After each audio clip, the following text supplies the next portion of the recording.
नमस्कार सर्वांना। तर आज आहे दत्त जयंती आणि मी आणि इंजिनियर साहेब चाललेला आहे औदंबरला। दरवर्षीचा आमचा हा प्लॅन असतो। आम्ही खरं तर पहाटे जातो, खरं काही कारणास्तव ह्यावेळी झालं नाही, त्यामुळे आम्ही मुलं शाळेत गेल्यानंतर 11:30च्या पुढे बाहेर पडलेला आहे आणि असं करता करता आपण पोहोचलेला आहे वाळव्यामध्ये। तर वाळव्यामध्ये रेणुका देवीचं मंदिर आहे आणि तिथं दरवर्षी अशी छान अशी यात्रा भरते।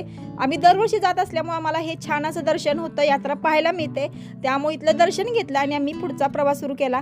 तर मित्रांनो, लवकरच आम्ही नवीन एक टूरचं प्लॅन करत आहोत। लवकरच तुम्हाला भारी भारी व्हिडिओ पाहायला मिळणार आहेत, त्यामुळे थोडीशी तुम्हाला अजून वाट पाहावी लागणार आहे। नक्कीच खूप छान कंटेंट घेऊन नवीन एखादं डेस्टिनेशन मोठं घेऊन आम्ही येणार आहे, त्यामुळे कनेक्ट राहावा अजूनपर्यंत। तर मित्रांनो, खूप सारी जाताना रस्त्याचं काम चालल्यामुळे आम्हाला थोडा उशीर झाला तिथं पोचायला आणि गाडी रस्त्याने जाताना आपण औदंबरला पोचत आहे बघा। खरं गाड्या लक्षात येतील की तुम्हाला किती गर्दी असेल गाड्यांना बघून। तर फायनली आपण पोचलेलो आहे औदंबरमध्ये। खूप चांगला पोलीस बंदोबस्त होता, त्याचबरोबर कायम नेहमी नियोजनबद्ध असतं की इथून कमानीच्या अलीकडच तुम्हाला गाड्या पार्क लावाव्या लागतात। एसटीची वगैरे खूप छान सोय असते।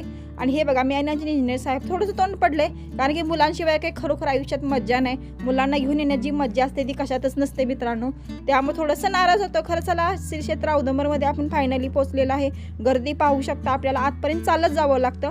आम्ही ज्यावेळी तिथं पोहोचलो तेव्हा आम्हाला जवळपास 1:15 झाला होता आणि 1 वाजता इथली आरती असते। तर आम्हाला नशिबाने आरती आम्हाला मिळाली आणि खूप सारी त्या टायमिंगमध्ये खूप भरपूर अशी गर्दी होती।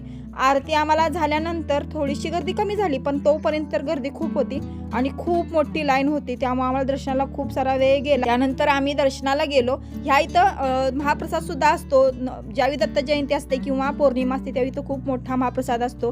त्यामुळे कधी तुम्ही औदंबरला येणार असाल तर नक्की गुरुवारी किंवा पौर्णिमेला तुम्ही नक्की येऊ शकता। तर चला, फायनली तुम्हाला मी दर्शन घडवतो आपल्या दत्त महाराजांचं।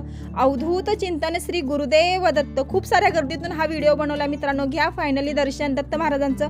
दत्त महाराज तुमच्या सर्व चांगल्या इच्छा, सर्व मनोकामना पूर्ण करू देत, तुम्हाला सुखी समाधानी ठेवून देत, एवढीच देवाच्या चरणी प्रार्थना। भेटूया पुढच्या व्हिडिओमध्ये।